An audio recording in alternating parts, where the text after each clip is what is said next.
इसीलिए इसीलिए आज कहा जाता है कि आपका अगर बरद हस्त हो, भले आपको कुर्सी नहीं चाहिए मगर आप औरों को कुर्सी दिला देते हैं। नहीं, अब लगभग लोगों ने ये समझ लिया कि अब मैं भीष्म पितामह नहीं हूँ, क्योंकि लगातार जीवन भर संघ और भाजपा का काम किया है, तो स्वाभाविक के साथ में संघ भाजपा के लोग आते हैं। आपको नहीं लगता कि वर्तमान जो सरकारें हैं उनमें जो दलीय राजनीति है बहुत अधिक हावी हो चुकी है और कहीं ना कहीं दलीय राजनीति का जो सीधा सीधा प्रभाव है वो सरकारों पे पड़ रहा है?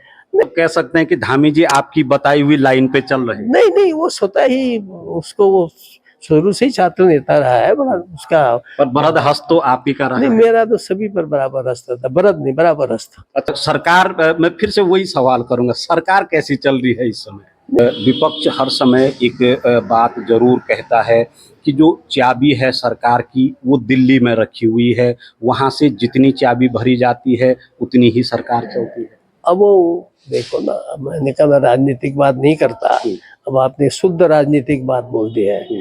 वर्तमान समय में अगर मैं भाजपा प्रदेश संगठन और प्रदेश सरकार की बात करूं, कितना तालमेल? मैं इन सब चीजों पे मैं इसलिए नहीं बोलूंगा। मैंने कहा कि मुख्यमंत्री बार बार कह रहे हैं कि आने वाले माह में एक सशक्त भू कानून हम प्रदेश में लाएंगे। आपको लगता है कि भू कानून और मूल निवास? देखिए, ऐसा जब मुख्यमंत्री ने कह दिया है तो उनको थोड़ा वेट करिए, इंतजार करिए, प्रतीक्षा करिए।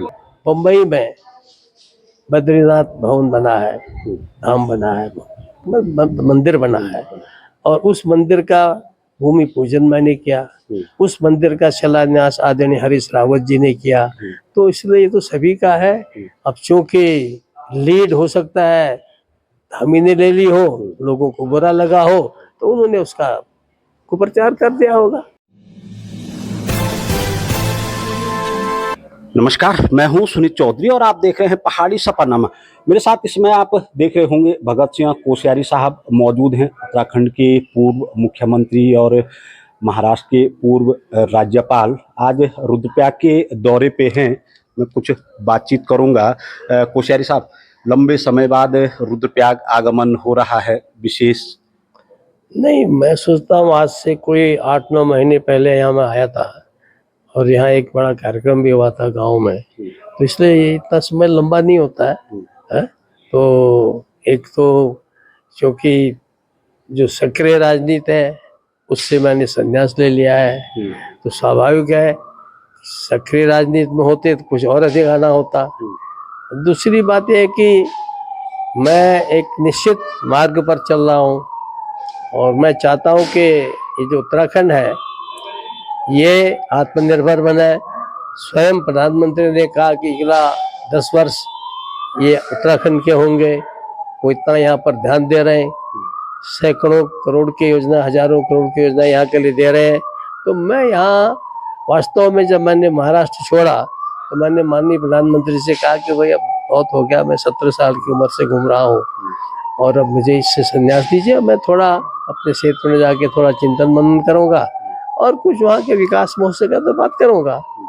तो तब से मैं लगातार लोग मुझे बुलाते हैं। अभी कल भी इन्होंने अगस्त मंडी में कार्यक्रम रखा है, समरसता सहबोज। तो मैं सोचता हूँ कि हमारे जब केंद्र और प्रदेश सरकार इतना अनुदान दे रही है, मछली पालन के लिए दे रही है, दुग्ध उत्पादन के लिए दे रही है, सेब के लिए दे रही है, हर चीज़ के लिए पैसा दे रही है, तो अधिक से अधिक लोग स्वरोजगार करें, इस लिहाज से मैं जगह जगह जा रहा हूँ। जो अच्छा काम कर रहे हैं उनके यहाँ जाता हूँ, उनका उदाहरण देता हूँ, फिर अन्य लोगों को वहाँ भेजता हूँ, फिर देख करके वो सब काम करते हैं। तो मुझे लगता है कि ये मेरा जो सेवा का काम है, तो इसी काम में मैं लगा हूँ और इसीलिए यहाँ आया। और चूँकि लगातार जीवन भर संघ और भाजपा का काम किया है, तो स्वाभाविक के साथ में संघ भाजपा के लोग आते हैं। कोश्यारी साहब, भले आपने सक्रिय राजनीति से संन्यास ले लिया है मगर आज भी आपको उत्तराखंड की भाजपा का भीष्म पितामह कहा जाता है। तमाम चर्चा और परिचर्चाओं का केंद्र आप जरूर रहते हैं। नहीं, अब लगभग लोगों ने ये समझ लिया कि अब मैं भीष्म पितामह नहीं हूँ और एक प्रकार से संन्यास लेकर के और जैसे चौथी अवस्था में समाज के लिए ही केवल काम करना चाहिए। जब हम राजनीति में प्रकट काम करते हैं, भले हमारी इच्छा कुर्सी की न हो, लेकिन लोग सोचते हैं राजनीति में काम कर रहा है तो कहीं कुर्सी के लिए कर रहा है। हमने कभी नहीं किया, पर तो भी लोगों के दिमाग में रहता है कि हाँ ये फला पद के लिए है। नहीं तो इसीलिए आज कहा जाता है कि आपका अगर बरद हस्त हो, भले आपको कुर्सी नहीं चाहिए मगर आप औरों को कुर्सी दिला देते हैं। नहीं, अब मैं उससे भी अलग हो गया हूँ। अब तो मैं कह रहा हूँ कि भाई आप उत्तराखंड में जो लोग बाहर चले गए हैं, अब बाहर जा रहे हैं, होटलों में काम करते हैं, सिक्योरिटी में काम करते हैं और थोड़े वेतन में काम करते हैं। अब हमारे यहाँ खेत बंजर पड़े हैं, ठीक है, गांव के खाली हो रहे हैं। मैं कहता हूँ भाई जब मैं अपने गांव के लिए, अपने घर के लिए राज्यपाल का पद छोड़ सकता हूँ तो वापिस जा सकता हूँ, रिवर्स माइग्रेशन कर सकता हूँ, तो आप लोग भी आइए और करिए। और अभी मुझे इधर कर्णप्रयाग में एक सज्जन मिले, पंकज जी, मतलब वो इतना ज्यादा काम कर रहे हैं। बोले भाई साहब हम तो आपके वहाँ इतनी बार आए और आपने कहा हम लोगों से, तो बोले हम तो कोविड के समय ही आ गए थे। सभी लोग बता रहे थे अच्छा काम कर रहे हैं करके भंडारी जी है। तो ऐसे अनेक लोग हैं जो आ रहे हैं और धीरे धीरे लोग आएंगे। मैं कितने लोगों को मैंने परोला भेज दिया, कितने लोगों को मैंने पद्मश्री प्रेम शर्मा है उनके यहाँ भेज दिया मैंने, कितना आदर्श काम कर रहे हैं। तो ये घूमने से रहता है कि अच्छा रहता है। फिर दूसरा सामाजिक समरसता होनी चाहिए, क्यों विषमता हो। हम देहरादून दिल्ली जाते हैं, कहीं शहर में जाते हैं, हम किसी के हाथ का भी खाना खा लेते हैं। हमारे गांव में आज भी लोग जो बेचारे अनुसूचित हैं उनके हाथ का खाना नहीं खाते। क्यों नहीं खाते भाई? हाँ, वैसे सामाजिक समरसता होनी चाहिए। क्या कम से कम उसे आगे बढ़ो, पिछली गलती को मत करो, दूर करो। समाज में समरसता होनी चाहिए, इसी भाव से मैं घूमता हूँ। और कल भी एक प्रोग्राम कुछ लोगों ने यहाँ अगस्त्य मुनि में रखा है, सहबूज का और सामाजिक समरसता का, तो उन्होंने आमंत्रित किया, उन्होंने बुलाया, हम चले आए, आपसे बैठ हो गई।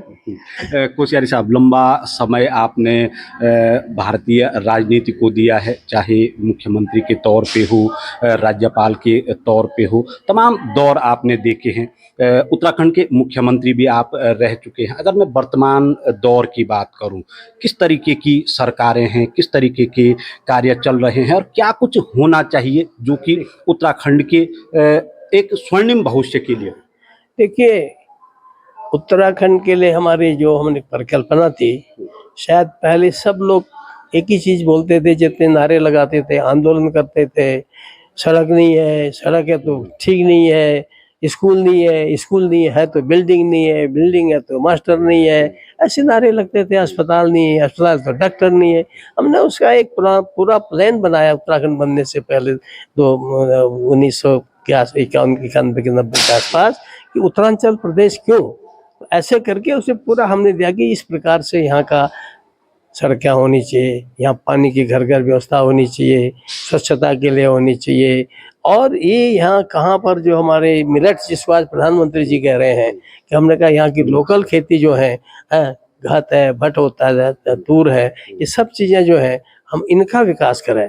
तो और आज उस दिशा में स्वयं प्रधानमंत्री कर रहे हैं और मुख्यमंत्री हमारे धामी जी उसमें काम में आगे लगे हुए हैं। तो मुझे लगता है कि जिस रास्ते को हमने दिखाने की सोची।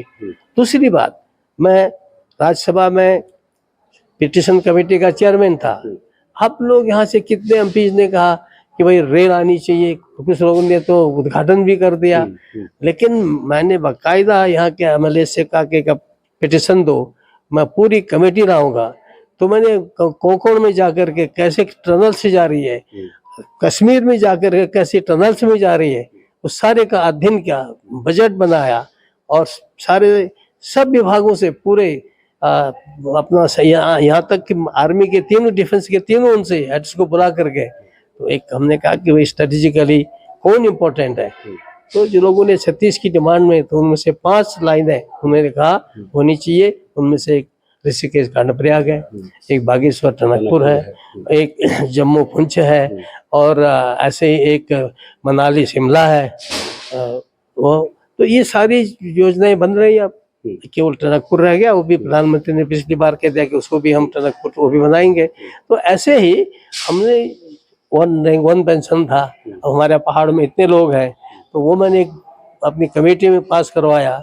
मनमोहन सिंह जी नहीं कर पाए, पर मैंने भाजपा से कहा अपने उसमें रखो, भाजपा ने अपने उसमें रखा और पहले उसमें प्रधानमंत्री जी ने वन रैंक वन पेंशन दे दिया। तो मेरा एक है कि हमारा पहाड़ ये आगे बढ़े, उस दृष्टि से जो जो आवश्यक होता है उस चीज़ों के लिए मैं बोलता हूँ। और स्वाभाविक रूप से लोग कहीं न कहीं उनका प्यार है कि करते हैं। मुझे लगेगा कि हमारे बच्चे केवल नौकरी के पीछे न पड़ के ये सब काम करेंगे तो हम हिमाचल से आगे बढ़ जाएंगे। कोश्यारी साहब, आपको नहीं लगता कि वर्तमान जो सरकारें हैं उनमें जो दलीय राजनीति है बहुत अधिक हावी हो चुकी है और कहीं ना कहीं दलीय राजनीति का जो सीधा सीधा प्रभाव है वो सरकारों पे पड़ रहा है? नहीं, देखिए अब ये तो राजनीति का गुण है और इसमें से कुछ चीज़ें ऐसे होते हैं कि कोई परिवार शादी कर ले, फिर उसके बाद की जो समस्या है उनसे अगर सामना न कर पाए तो बेकार ही शादी करना है। समस्याएं तो आएंगी, सब सुखी सुख तो नहीं आएंगे, कोई कष्ट भी आएंगे उसके साथ में है। तो ऐसी जब सरकार है, राजनीति है, तो उसमें विविधताएं हैं, कुछ अलग अलग विचार होते हैं, लेकिन कुल मिला के सबका लक्ष्य तो आखिर प्रदेश को आगे बढ़ाना है और देश को आगे बढ़ाना है। तो स्वाभाविक है कि कहीं न कहीं अंत में अगर अच्छे संबंध हो, मुझे लोग आजकल कहते हैं आप धामी जी की क्या चीज़ सबसे पसंद करते हो, वो इतना काम कर रहा है? लेकिन मैंने कहा मैं सबसे ज़्यादा पसंद ये करता हूँ कि उन्होंने विरोधी दल के सारे विधायकों को बुलाया, कहा कि तुम्हारी कौन कौन सी समस्याएं हैं उनको हल करना है। तो ये बड़ा कठिन काम है। लोग तो अपनी पार्टी के दूसरे गुट के विधायक को नहीं बुलाते हैं, धामी जी ने अपने विरोधी विपक्ष के विधायकों को बुलाया। तो ये बहुत बड़ी चीज है कि नहीं है? तो कह सकते हैं कि धामी जी आपकी बताई हुई लाइन पे चल रहे हैं। नहीं नहीं, वो स्वतः ही उसको वो शुरू से ही छात्र नेता रहा है, बड़ा उसका। पर बरद हस्त तो आप ही का रहा नहीं, है। मेरा तो सभी पर बराबर हस्त था, बरद नहीं बराबर हस्त। अच्छा, बराबर। हाँ, मेरा हस्त बराबर रहता है। मेरा हस्त तो जो विपक्ष है उनके भी बराबर रहता है, सब अपने तो है। सरकार, मैं फिर से वही सवाल करूंगा, सरकार कैसी चल रही है इस समय? नहीं, मुझे लगता है कि जो मेरा अपना थोड़ा बहुत जीवन का अध्ययन है कि इस समय सरकार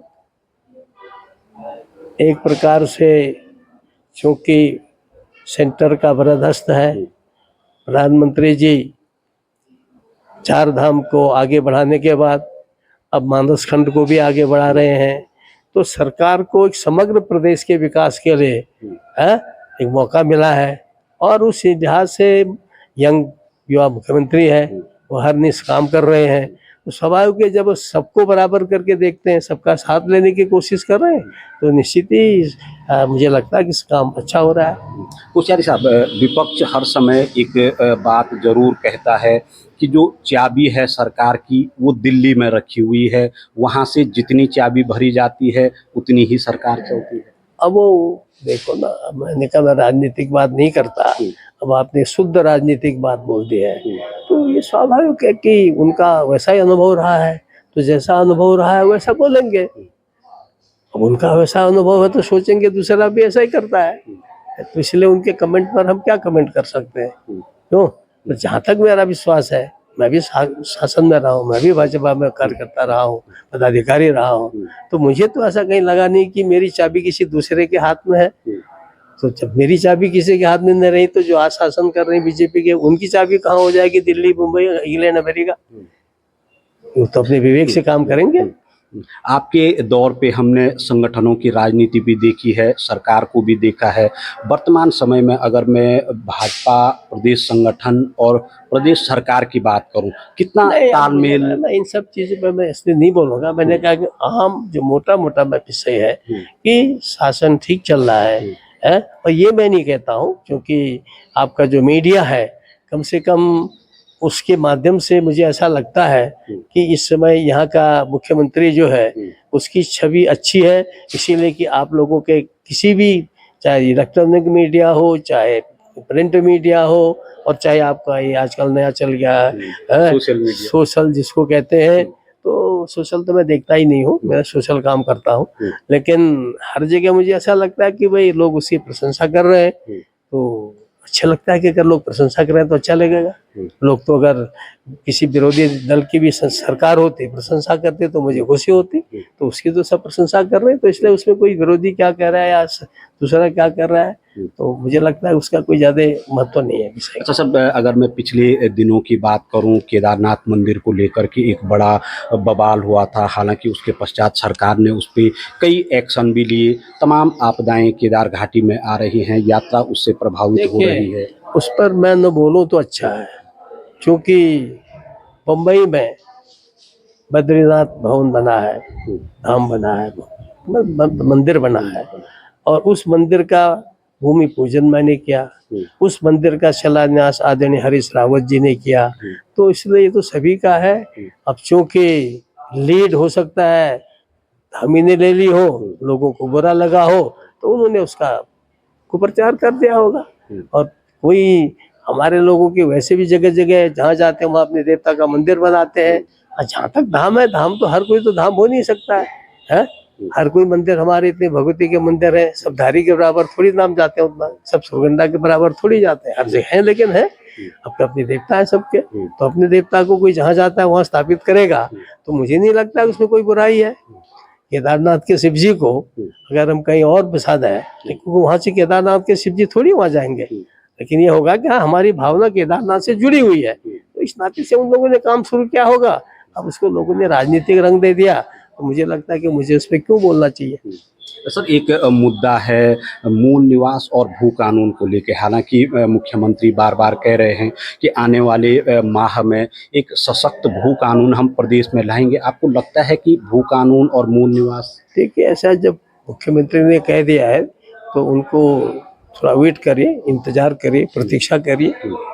मसौदा किस तरीके का? ठीक है, आपने उन्होंने कह रखा तो वो अपना मसौदा खुद ही लाएंगे। ठीक है, चलिए, कोश्यारी साहब हमारे साथ मौजूद थे इस समय, हमसे बात करने के लिए सर बहुत बहुत धन्यवाद। पूरे 1.5 साल में पहली बार तुमको बोला हूँ चौधरी में।